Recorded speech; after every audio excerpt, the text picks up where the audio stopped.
Hello aunty, anti പറഞ്ഞതുപോലെ ബാങ്കിൽ നിന്ന് 10 ലക്ഷം രൂപ എടുത്തു. ഇനി എന്താ ചെയ്യണ്ടേ? അത് ഒരു കവറിലാക്കണം. എന്നിട്ട് അതിന്റെ മുകളിൽ കമ്പനിയുടെ കുറച്ച് ബില്ലുകൾ വെക്കണം. അതെന്തിനാ ആന്റി? നീ ഞാൻ പറയുന്ന അനുസരിക്ക്. എന്നിട്ട് ആ കവർ ഓഫീസിലെ വിജയുടെ മേശയ്ക്കകത്ത് വെക്കണം. ശരി ആന്റി.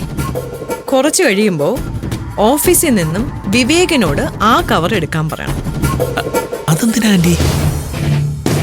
അവന് ഈ പണമായിട്ടുള്ള ഇടപാട്? കവറിൽ പണം ഉണ്ടെന്ന് അവനോട് പറയരുത്. ഓഫീസിലെ സൈൻ ചെയ്യാനുള്ള ബില്ലുകളാണ്. അത് അത്യാവശ്യമായിട്ട് എനിക്ക് എത്തിക്കാൻ പറയണം. കേട്ടല്ലോ? ആ ശരി ആന്റി. പക്ഷേ എനിക്ക് ഈ ഐഡിയ അങ്ങോട്ട് വർക്കൗട്ട് ആകുന്നില്ല.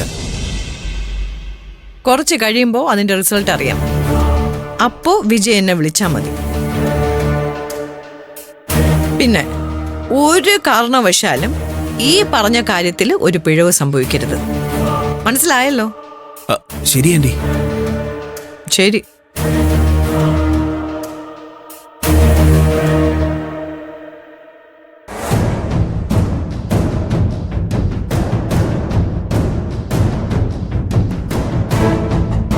നന്ദിനി ഇവിടെ ഇല്ല എന്ന് പറഞ്ഞാൽ സൂര്യ അത് വിശ്വസിക്കില്ല. പക്ഷേ ഇനി വിശ്വസിക്കും. ഞാൻ വിശ്വസിപ്പിച്ചിരിക്കും.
നന്ദിനി, എവിടെയാ താൻ?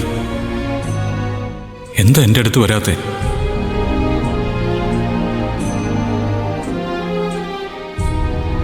സോറി സാർ, ഓടിയടുത്ത് വരണമെന്നുണ്ട് എനിക്ക്. പക്ഷെ എന്നെ കെട്ടിപ്പൂട്ടിയിട്ടിരിക്കുക.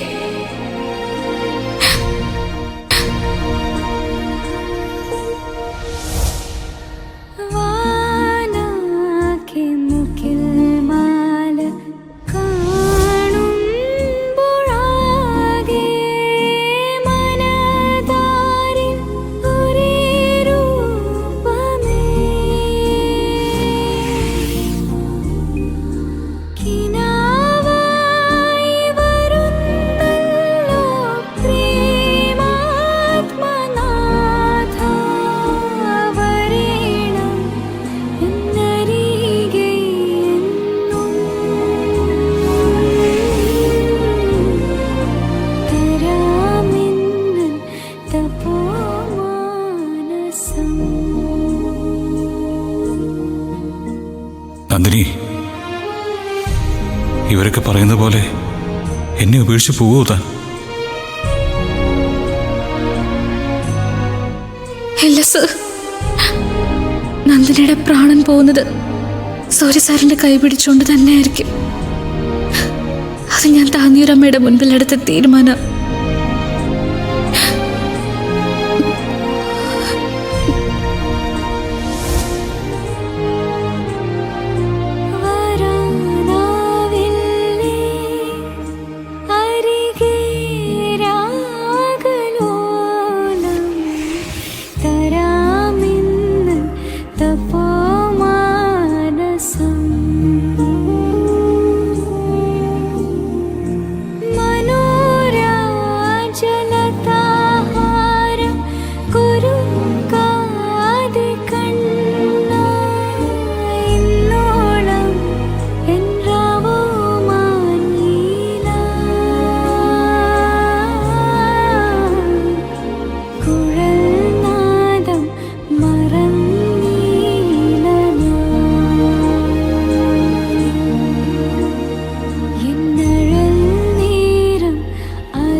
നന്ദിനി നന്ദിനി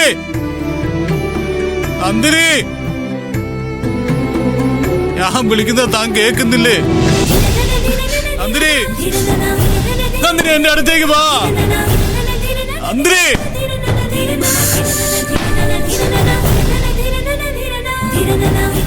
സൂര്യ, നീ സുഖമില്ലാതെ കിടക്കുന്നുണ്ടാ നിന്നോട് ഞങ്ങൾ പരമാവധി ദേഷ്യപ്പെടാതെ നോക്കുന്നേ. പക്ഷെ ഞങ്ങൾ ഒരുപാട് പരീക്ഷിക്കരുത്. എനിക്ക് നിങ്ങളൊന്നും പരീക്ഷിക്കാൻ താല്പര്യമില്ല. നിങ്ങൾ എന്റെ നന്ദിനി എന്തായത് അത് പറ. ഞങ്ങൾ അവളെ ഒന്നും ചെയ്തില്ല. അവൾക്ക് സൗകര്യം ഇല്ലെന്ന് പറഞ്ഞ് ഇറങ്ങിപ്പോയി. പറയില്ല, നന്ദിനി അങ്ങനെ ഒരിക്കലും പറയില്ല. നിങ്ങൾ അവളെ എവിടെയെങ്കിലും പൂട്ടിയിട്ടിരിക്കാവും, അല്ലെങ്കിൽ കൊന്നോ അവളെ. കൊല്ലാൻ പഠിക്കില്ല നിങ്ങള്. ഒരു കൊലപാതകം ചെയ്യാൻ ഒരു മടിയില്ലാത്തോടെ നിങ്ങള്. മര്യാദയ്ക്ക് സത്യം പറഞ്ഞു. എന്നെ നന്ദിനിക്ക് എന്താ സംഭവിച്ചേ?